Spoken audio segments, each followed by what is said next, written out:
Hello everybody, good morning and welcome to the United Stand. This is your latest Manchester United news and transfer news, and we've got a big update this morning for you from FABRIZIO Romano. What a surprise, I must admit, I'm so surprised to wake up this morning and have a clarifying tweet from FABRIZIO Romano about the situation with Raphael Varane.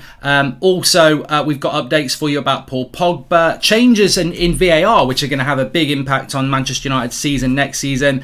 Telles, McTominay, what Solskjaer wants to do with McTominay next season, and it's not sell him, so don't get too excited. We'll be talking about all that as well, but big update from FABRIZIO Romano to come in relation to Raphael Varane, but big exciting news as well. Today's show is sponsored by Manscaped, and I've got some huge news to show you.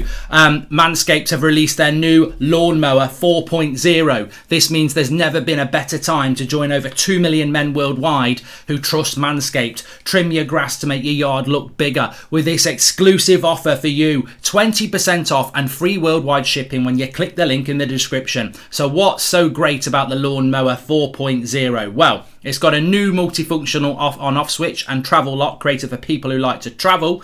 The ability to turn the LED spotlight on and off when needed for a more close shave. There we go. Magnificent. The new trimmer allows you to customise your trim all over with additional guards, which we've got on here. See, you get more of those sort of things that can go on top.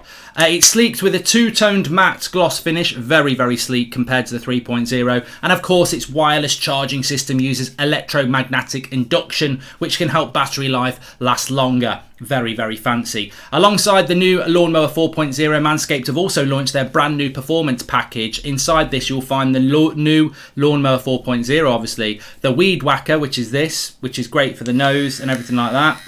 Actually, I do need to go on that. The Crop Preserver, the Crop Reviver, very comfy boxer shorts and a travel bag. Because Manscaped care about everyone that watches the United Stand, they're giving a huge 20% off plus free shipping when you click the link in the channel description. So what are you waiting for? Click the link in the video description. Trim the grass to make the yard look bigger.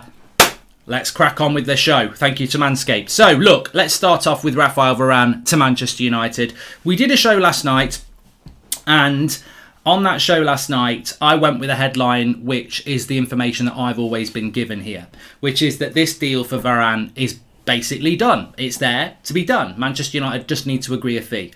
I feel really bad for people like Andy Mitten and Jonathan Schrager, who yesterday tweeted off good sources that the personal terms had not been done. And I think, was it Andy Mitten said there's no direct contact between Manchester United and Real Madrid. I feel bad for them because they will get crap on social media, and as somebody who gets crap on social media, it can be quite, deliberate. It can make you feel a bit shit at times. So I think both those people are and have proven themselves to have good sources in and around the club. But I think the sources that that have given this information have basically used them for a different reason. Because I never believed that. I never believed that we hadn't done personal terms with Raphael Varane. And I never believed that we weren't in contact with Real Madrid, because people that I trust are telling me something completely different. But let me just be fair to Andy Mitten and Jonathan Schrager. Last night, somebody did some digging for me and said that is out there. That is out there from somebody, that United haven't agreed personal terms and it's not as advanced as people think. Where that's coming from, I don't know. You're only as good as your sources, as they say. My feeling is that Manchester United were trying to slow this deal down publicly because they don't like how quick it's being moved. And the reason for that is, I believe, that Real Madrid want to get a deal done quickly, and Manchester United want to drag it out a little bit to save themselves a little bit of money. So they're trying to slow it down. Unfortunately, those journalists who've been used to slow it down end up getting a load of stick when FABRIZIO Romano comes out after people are saying we've not been in direct contact with Madrid and personal terms haven't been done. FABRIZIO Romano comes out with this late last night. Manchester United are in direct contact. This is on Twitter. This is public. Manchester United are in direct contact with Real Madrid for Raphael Varane and have been doing so for since 1 week. So we've been in contact with Real Madrid for a week. So that totally sits down this story that's coming out from English journalists yesterday that we haven't. We are in contact with Real Madrid and we have been for a week. Varane wants the Premier League experience. He'll be respected respectful. He's not breaking his relationship with Real Madrid in a bad way. It's up to the two clubs to reach an agreement, and talks are on. And in addition to that, we already know personal terms are not a problem when it comes to this. So I said this last night. I mean, obviously I spoke to someone last night anyway before I went live, but I did say at some point you will get a clarity statement from Fabrizio Romano. Now, you get people on Romano's tweet saying, oh, that's no update, that's no update. And you're like, you know what? It amazes me that people are that ignorant and stupid that, you know, somebody who is considered to be one of the very best sources on transfer news in the world puts a statement out there to basically counteract the bullshit that's out there, and people go, well, that's not an update. Well, of course it's a bloody update. In the few hours before it, people are saying we're not in direct contact with Madrid. Personal terms are a problem. So when Romano repeats what he said before, but says it after people have said that, he's just confirming the situation. So it's a very important update for him to come out and say again, we are in direct contact with Madrid, personal terms aren't an issue, and it's up to the clubs to agree a fee, which is the situation we're in. So it is an update, and it's a good update, and I like that update. But there are other updates. Let me just bring you this. This is from The Athletic this morning as well, just to add a little bit of... well, I mean, you don't really need any more than Romano on this anyway, but Adam Crafton, who is an Athletic journalist, he's saying that Real Madrid would like to cash in on Rafael Varane. Varane would like a move to the Premier League. Manchester United have had a relatively free run. Ancelotti knew this before returning to Real. It's United's deal to do. That's from Adam Crafton in The Athletic. There was also an update as well. I can't find it, and I think it was along the lines of... Real Madrid, not Real Madrid, Rafael Varane has, I mean, this is from Corriere dello Sport, Rafael Varane has agreed personal terms with Manchester United. The English side could secure an agreement with Real Madrid at around 50 million euros for the transfer. But it was something along the lines of Real Madrid's, Varane's representatives have made Real Madrid aware that he wants to leave. There's a big level of respect there, of course, but it's...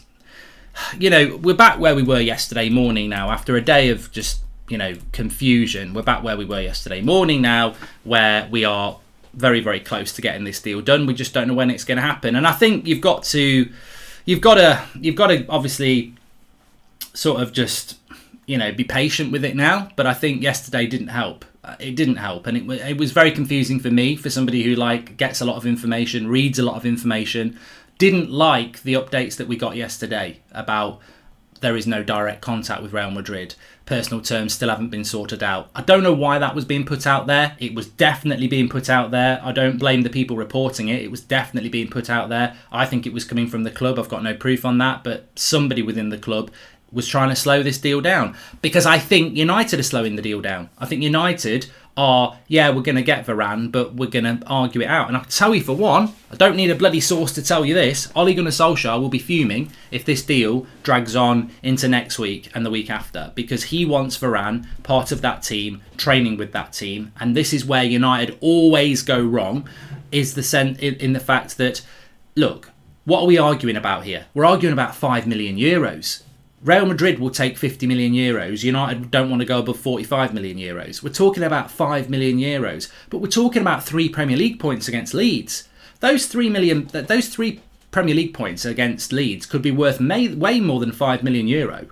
And that's what you're talking about. Ollie wants Varane in today so that he can start working with him for that game against Leeds. If we wait 2 weeks to argue about 5 million euros, Varane might not be ready for the game against Leeds. And what if Lindelof plays and gets bullied up front and against Bamford and they score and equalise? You know, suddenly we've dropped 2 points. But this is not how United's board works. So I sympathise with Solskjaer and I sympathise with the fans, because if we are slowing this deal down, and look, maybe we're not. Maybe we're not slowing it down. Maybe something's going to get announced today or tomorrow or Saturday. But if we are slowing it down, this is not helping Solskjaer, and we're arguing about 5 million euros at the end of the day, because personal terms aren't a problem. But look, we'll see how it goes. James Smith says, does Varane speak English? Got no idea, mate. No idea at all. I'm sure it won't take him long to learn English. Kieran says, I love how Mark doesn't even consider the possibility of us losing to Leeds. Kieran, I don't think any of us can. I mean, look at the first 8 games of the season. I don't think we can consider losing any of those, not with the players that we've got. If we want to be successful, you've got to beat Leeds. We beat Leeds 6-2 last year at home, didn't we? So you know, we've got to go and do that. Of course, we can lose, but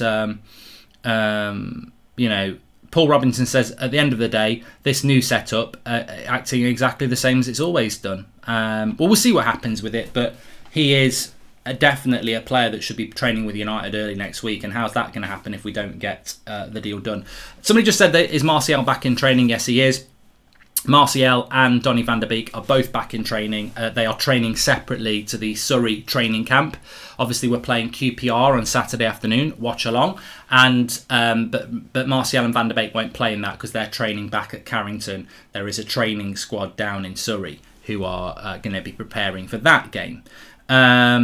Leeds versus Manchester United with fans in the stadium should be a lit game. It'll be fantastic. Dortmund has image rights of Sancho till the 30th of July, all paid. The delay of Sancho might be because of that. Binge watching your cooking video is love, says Anish. Well, you might be onto something there, Anish. Maybe there is something technical there while we can't announce it, which seems very stupid, but yeah. Sam says it's very common for French kids to get taught decent English at school, so I'm sure he speaks a bit of English already. Je m'appelle Mark.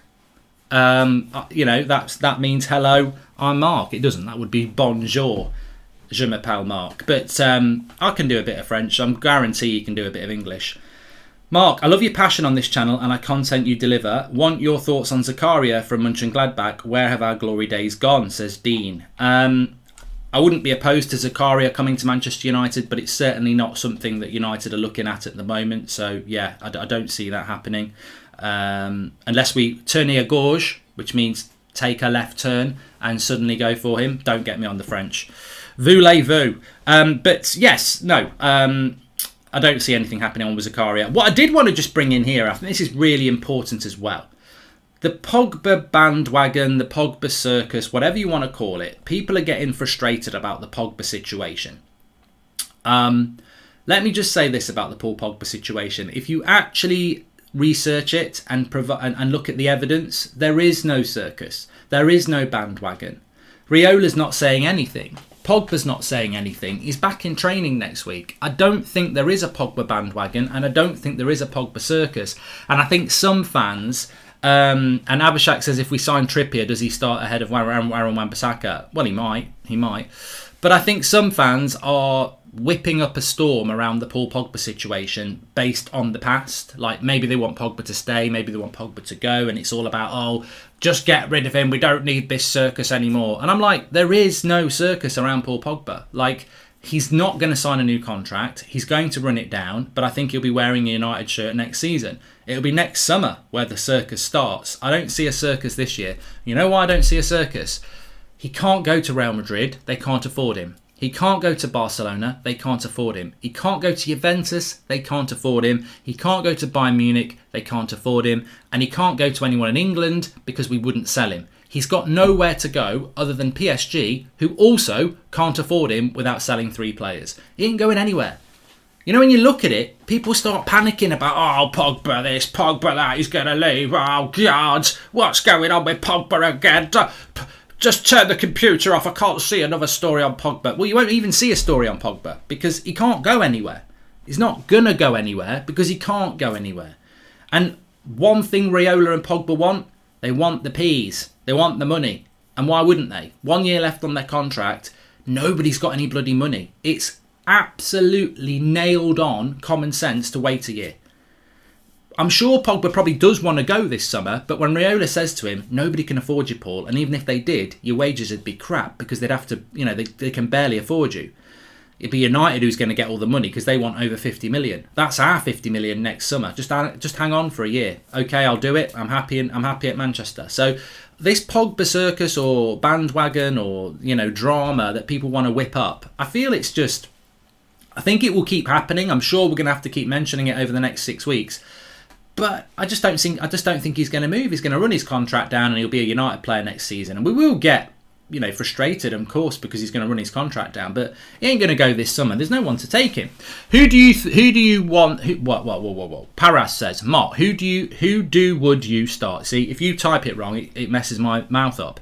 Would you start up front if Cavani is unavailable? Mason or Martial? Well, Paras, you know what? I don't actually there's very few positions where I go, that player needs to start, that player needs to start. Like Maguire needs to start over Lindelof with Varane. Luke Shaw needs to start at left back over Telles.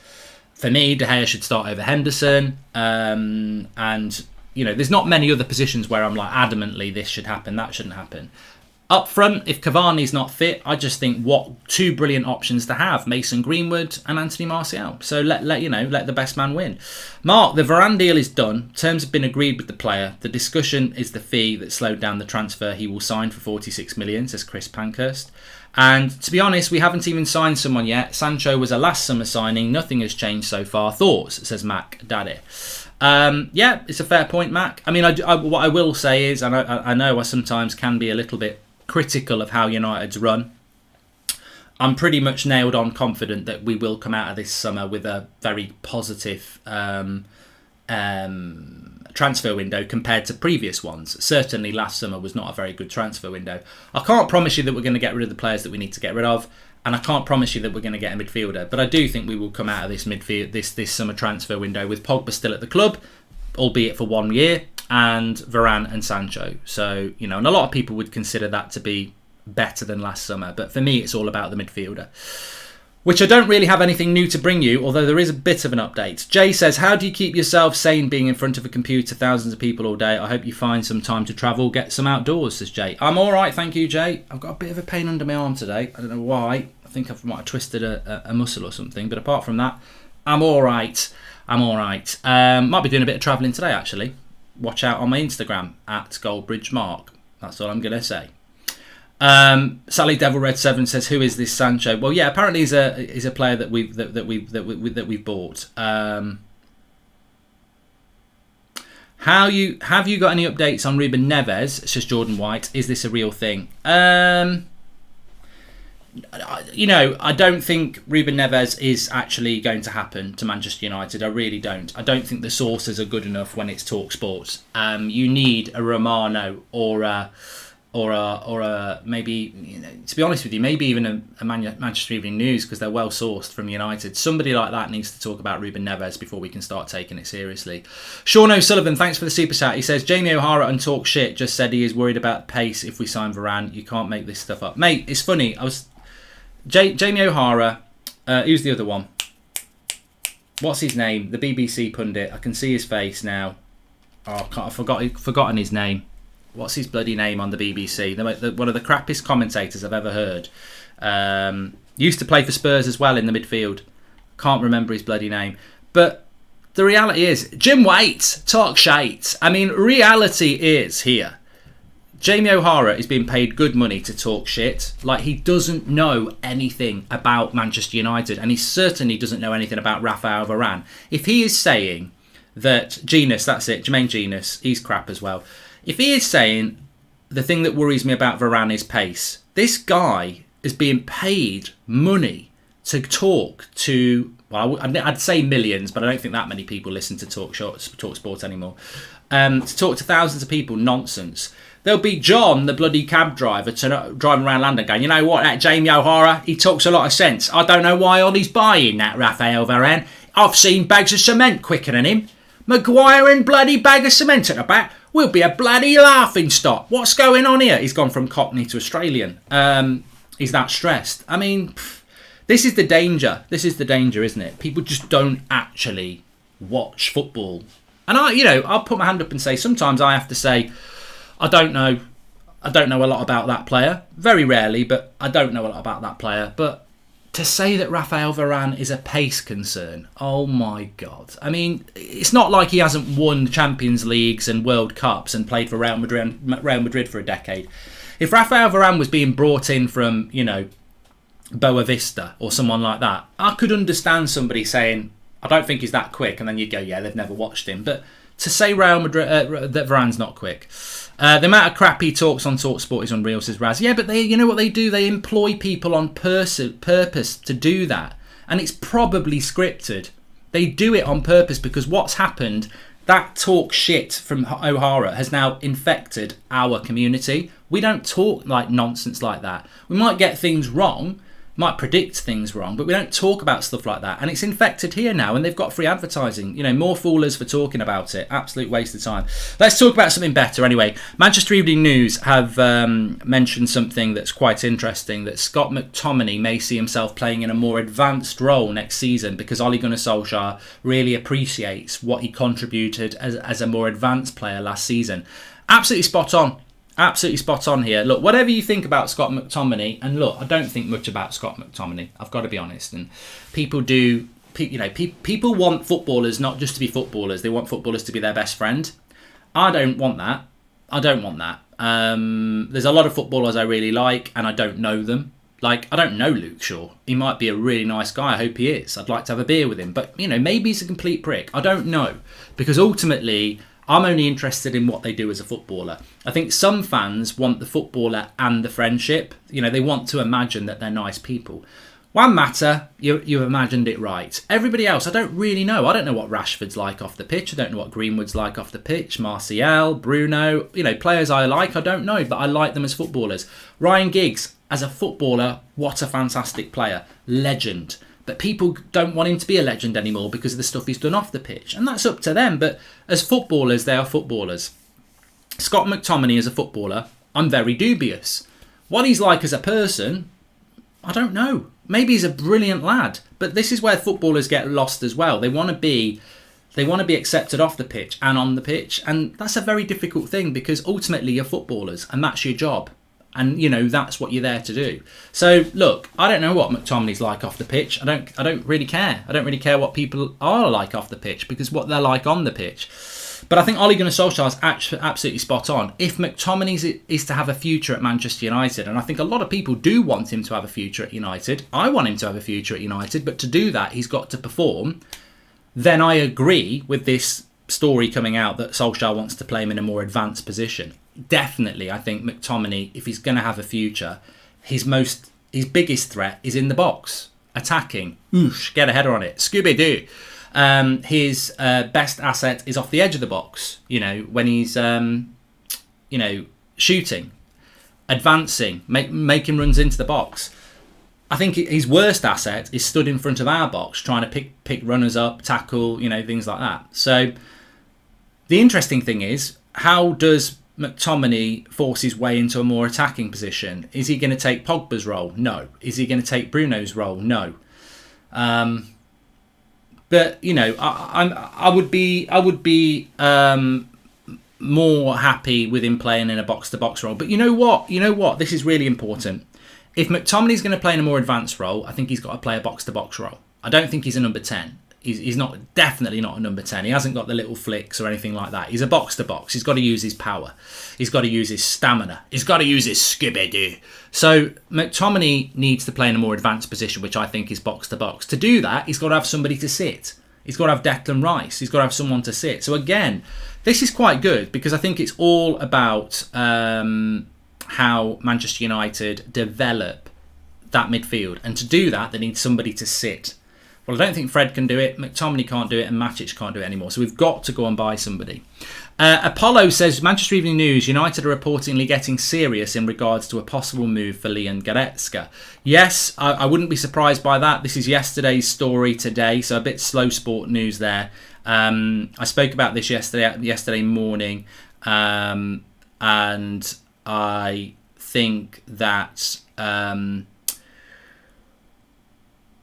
with regards to Goretzka, there is no doubt in my mind that there is something going on there. Even Christian Falk said it yesterday, so I'm not surprised about that. But remember with Goretzka, and I would take Goretzka. I don't know why people would be so arrogant as to not take Goretzka. I would take Goretzka, but it's going to be a deal for next summer because basically we're going to double his wages. And to double his wages, we're going to need to get him on a free. Next summer, we'd get him on a free. So Goretzka, if he does come to United, would come to next summer. But remember, Pogba will go next summer. So Goretzka comes in, Pogba goes. You know, it's still a loss for United, but at least they get somebody in. So I think that might be something for next summer. Victor says, we're all critical of the Glazers, but the Sancho deal this season is a perfect deal. Save 35 million over last season. If we get him last season, we could still end boring. Oh, Victor, You're putting me to sleep, you pro-Glazer Pratt. I mean, I'm sorry to be rude, but I'm not having that, Victor. You've had a nightmare there. You've had a right stinker there. So Victor says we've got to give credit to the Glazers because they've saved some money. Pfft. Is that what we are then, Victor? So we're meant to applaud the fact that Sancho should have come last summer because we've saved a bit of money. I don't care whether you're a fan, a journalist, or a prat. The reality is we should never celebrate the Glazers saving money for themselves. We're a fucking football club. We're not a business. We're a football club. So I'm meant to sit here, having endured some really shit football at times last year, and go, well, you know what? It's a good job we didn't get Sancho because we've saved a bit of money. I guarantee Chelsea and Man City think like that. Let's wait a year and save the owners some money. Come on. We're Manchester United. Our revenue streams are huge. We can't be looking at things and going, let's wait a year to save a bit of money. We're a bloody football club. You can't write a year off to save a bit of money. Thank God Solskjaer did actually get a second place without Sancho and a centre-back, because he should have got a centre-back and Sancho last year. A little bit of an update coming in here. Let me have a quick look what it is. Varane optimism, he will sign, but personal terms not agreed yet. Bullshit. That's a load of bullshit. That's from Sam Pilger. So Varane optimism, he'll sign, but personal terms not agreed yet. Bullshit. Sancho done and announced in days.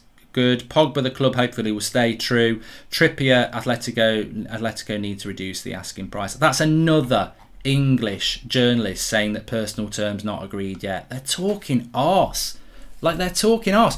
You know what? They're not talking arse, actually, because they are technically right. And when you're technically right, you can write what you like. The thing is, I could say to you right now, personal terms with Varane are not agreed because they've not been signed. But they can't be signed until we've done the bloody fee with Madrid. So this is just scaremongering, really.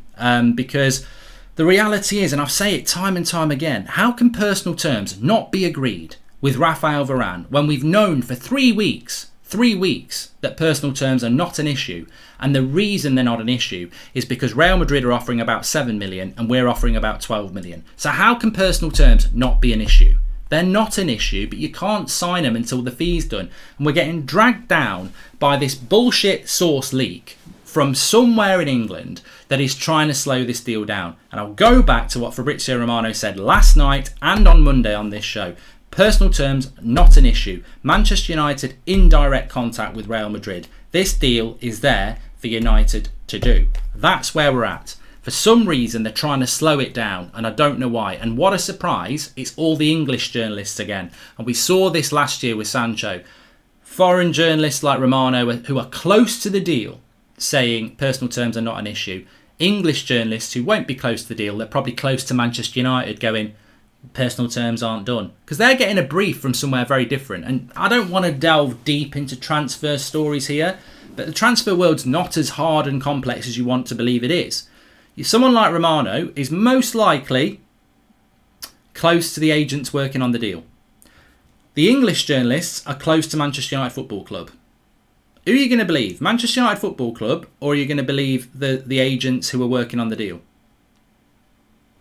It's a personal choice. You choose whichever one you want. But when they're contradicting each other, whose opinion matters most? Who's got more to lose? Romano, who's built his career on transfer news and being right, tapping merchant, some people call him, but, you know, being right, or United, or English journalists? You know, for me, I just think, why are we going through this bullshit again, like we did with Sancho? Why is it being elongated again? And I guarantee it's probably because we're trying to save a bit of money, and you know, I guarantee Solskjaer will be not happy because he will want this deal done quick. He wants it done quick, and we as fans want it done quick because it's a brand new player in a really important position that we need to, you know, implement into training as soon as possible. Arito says, Sir Alex was always against overpaying for players, so people say Sancho is last season's signing, but he was overpriced. A right winger was last year's player. Would you have taken another winger over Sancho this season, says Arito? No, I'm more than happy with Sancho. Just a couple of other updates as well. Manchester United this is from the Manchester Evening News, Manchester United are looking at a midfielder. If Pogba was to go, they'd be looking to bring 2 in. We don't need to worry about that because I don't think Pogba will go. But it's interesting that if Pogba goes, you'd look at 2 coming in. If Pogba stays, you're looking at 1. So United are looking at 1. I do believe we've got to let somebody go. I do believe you've got to let somebody go. If we play a midfield 3, which we do, of Bruno and Fred and McFred, that means you've got Pogba who can play in there, and Matic who can play there, and Van der Beek. So we've got 6. We've got the 6 players for the 3 positions. So McTominay, Fred, Matic, Pogba, Van der Beek, Bruno. We've got the 6. One of them's got to go if we're going to buy somebody else. For me, it should be Matic to Italy. Maddison, Basuma incoming. Top 4 back on, says Zayn Miasi. That's for Arsenal. Mate, if you don't get top 4 this season, you are proper shit. Because you're only playing 1 game a week. You know, Man United's reserves are going to be playing more games than you. And they only play 1 a week. No European football for you. You've got the whole week off, Zane. Tellez as well. I want to bring you an update on Tellez. Tellez, lots of interest from clubs for Tellez. As we're aware, we've seen a lot of that. European clubs, Italian clubs looking at Tellez. Situation with Tellez is he's happy at Manchester United and wants to work hard to try and play more football this season. I think Tellez might leave in a year. I think he will be at United for another year. I think Van der Beek will be as well. The hard thing with Tellez is, and I saw Tellez play against Derby at the weekend, he never really grabs the opportunity. Like, there was a free kick on the edge of the box against Derby, and I was like, that's perfect for Tellez. And didn't he hit it into the side netting or something like that? So I know Tellez probably doesn't get enough games. I totally agree with that. But Luke Shaw's been one of the best left-backs in the world. But you can't, there should have been a bit more rotation last year. But I've got to be honest, with Tellez, he hasn't really grasped the opportunity yet. I don't think he's played badly. But I think he's had a lot of 6 and 7 out of 10s, average or just good. Tellez needs to really grab that spot. Really grab that spot. Luke Shaw's game's gone up with the competition. There's no doubt about that. But Tellez needs to grab this spot as well when he gets the chances. He was something else at Porto, says H. He definitely was. Thoughts on Polina? Saw him at the Euros, says Milo. Well, he is somebody that can play centre defence midfielder, and I could definitely see him playing for Man City. I think he's the sort of player that Pep would love. Just shields the back 4 intelligently with really good passing. Doesn't seem to me the sort of target that Manchester United would go for. So, no, I don't know. Lindelof, we need to actually block that term, Lindelof as a CDM. You really does expose yourself as not having any football knowledge if you think Lindelof can play as a CDM. Don't do it, Ollie. Ollie should be rotating the squad and resting players as Manchester United club. Well, hopefully he will do that next year because we've got so many good players. Please smash a like on the video, by the way, and subscribe, bottom right hand corner. Mr. Mandazi says that Tellez has actually been very good. I disagree. I don't think he's been very good. I think he's been okay. I think he can do a lot better. It's the same with Donny. Both of them drop 6 or 7 out of 10s, but never enough for them to earn a start, says James Jenkins. I disagree with Donny actually a little bit. I do disagree with Donny. I thought Donny played very well when he was given a chance when Pogba and McTominay were injured around November, early December last year. And I think he deserved to keep his spot, and he was straight out of the team. And I thought he played fantastically well. He was man of the match against Wolves in the last game of the season, and then didn't get a minute in the Europa League final. So I disagree with Donny. I think Donny has played well and just gets, dropped back on the bench straight away when everyone else is back fit. If Real are so desperate to offload players, couldn't we test their resolve over Casemiro, says Mike Thomas. I think there are certain players that are for sale and there are certain players that are not for sale. The reason Varane is for sale is because he's got 1 year left on his contract, and Real Madrid can't afford to give him the big final contract of his career. Varane is 28. This is his last big contract. He's got every right to want a big contract, and Real Madrid can't afford it. So they also then can't afford to lose him for free, so they've got to sell him. Casemiro's untouchable, says Annie. Yeah, I don't think they'd let Casemiro go, and I don't think Casemiro's got 1 year left on his deal either, so they're in a position of strength with Casemiro. And Dean Crockford's right. Donny van der Beek can't really show his ability playing once or twice a month. No, I've always said that about Donny, and you could argue the same about Tellez and Twansebi and Williams as well. It's all right given the odd game once every couple of months, but to really develop, they need to be given a run of games. We've seen it with Fred, we've seen it with McTominay, we've seen it with others. They get a run of games. Lindelof, never gets dropped, even though he's been crap at times. Constantly plays. That's what needs to happen with Donny van der Beek. You can't just keep giving him 10 minutes every couple of games. You've got to give him a run of games. Kay Churchill, thank you very much for the super chat there. Will Pogba leave? Not for another year, Journaid. No, I don't see that. Talk about the VAR situation. Thank you very much for reminding me about that. So, yeah, football's coming back very, very soon. A lot of our conversation over the next few weeks will move away from transfers and towards this player should be playing here, that tactic's bad, we should be doing this, that and the other, which I can't wait for. I love the transfer window, but I love the conversation about actual football and tactics and performance, etc. Looking forward to that. With that comes VAR. There are some new announcements on VAR that you may not be aware of. We will not be shown the VAR replays next season. So remember last couple of years on Premier League football, there's an offside goal. We spend the next minute or so watching them move the lines and everything like that. We won't be shown that anymore, which to be honest with you, I agree with, because I think that the Euros didn't show that and it ran a lot better. So that's, to me, is a positive. They're also getting rid of accidental handball in the build-up to a goal. So there has been a few goals over the last couple of years whereby a cross comes in, it clips somebody's hand accidentally, and then a goal is scored and it gets ruled out for handball. So that will be got rid of. Whether that's a good thing or a bad thing, I don't know. But there are goals now that if they're accidental, they won't be stopped. And to be honest with you, if Man United, if Cavani scores a header and in the cross there's an accidental handball by Marcus Rashford, or that goal's ruled out, which is stupid. If that cross is handled by a defender accidentally, it'll get ruled out and presumably be a penalty, or I don't know what. So yeah, I think it's a common sense rule, and it should make it more like the Euros. So there you go. Lindelof against Palace, first game of the season, says Zach. Yep, you're right. And Valverde and Bentancur are the only few world-class DMs that's available, says Curious Bunny. And we're not linked to either of them. Donny's back in training, yes. Ihab says, Mark, according to Who Scored, neither De Gea nor Dean are in their list for goalkeeper who performed in the Premier League last season. Your thoughts on this?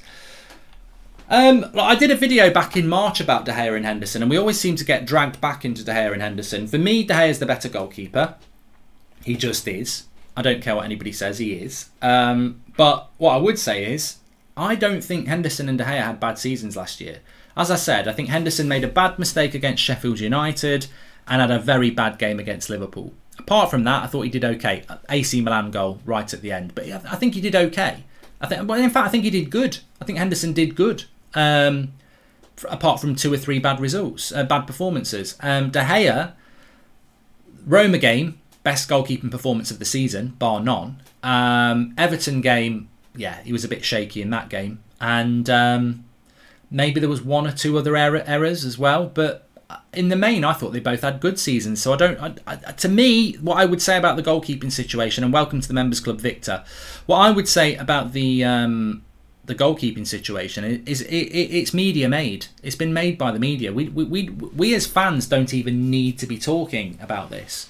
Like, we don't have an issue at goalkeeper. If we had De Gea and we didn't have Henderson, we wouldn't even talk about the goalkeeping situation. If we had Henderson and we never had De Gea, we wouldn't be talking about it either. The problem is we've got 2, and it becomes an issue. But I don't have an issue with either of their performances last year. What do you think about Lingard? I think he would be a good bench player, says Adish. No, I would sell him. He's one of the players that we can get rid of. He's got a year left on his contract. Does he justify another big contract? No. Can we get £25 million for him? Yes. Do we need to keep him? No. Will we keep him? Knowing United, we probably will. It's the sort of poor business decision that we will make. But the reason Lingard needs to go is because the squad is massive and people actually want to buy him.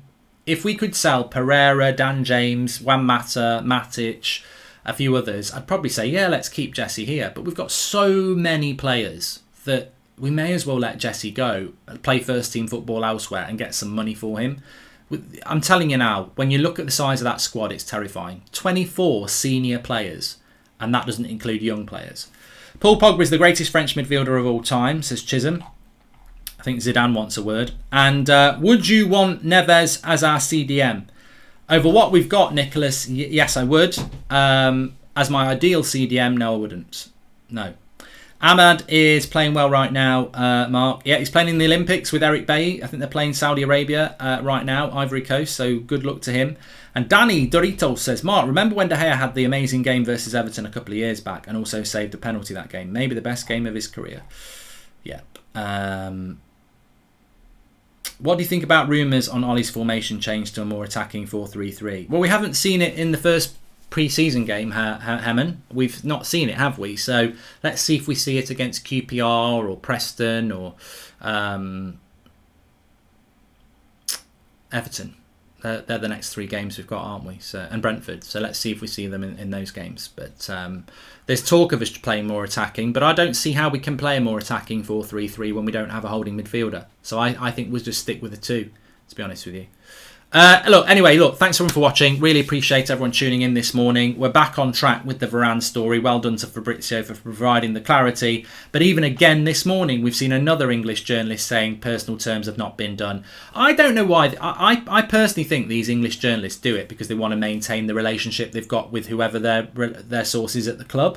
Because they put this stuff out and then they get absolutely bantered for it because Romano comes out with something completely different and says that's not the case.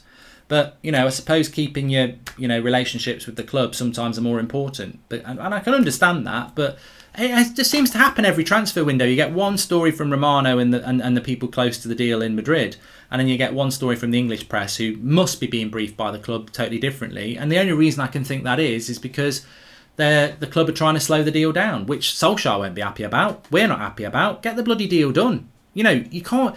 What did Romano say on the show on Monday? This is a bargain of the summer. Even at 50 million euros, this is bargain of the summer. And United are slowing the deal down. Why? Why are we slowing it down? The sooner he is in, the better. Jonah, it's that'sfootballmedia@gmail.com. Thanks everyone for watching. Spank you. I don't know why I'm not doing that. That's the second time I've done that this week. Thanks everyone for watching. Make sure you subscribe. Bottom right hand corner. Smash a like and we'll speak to you later.